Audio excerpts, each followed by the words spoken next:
দেখবেন যে ক্ষোভ হতে হতে জনগণের ভিতরে একদিন এক রাতারাতি দেখবেন যে পতন হয়ে গেছে।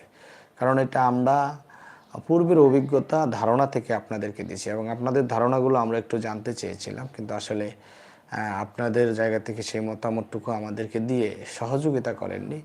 তো এই ছিল মূলত আজকে যে বিষয়টা নিয়ে আমরা কথা বলতে চাইছি এবং আপনাদের মতামত জানতে চাইছি। এই সব মিলিয়ে কিন্তু আসলে গণভোট যে সরকার না মানলে তার যে বিপদ আসবে, সে যে বিপদে পড়ে যাবে, সেটা আগাম বার্তা দিলাম।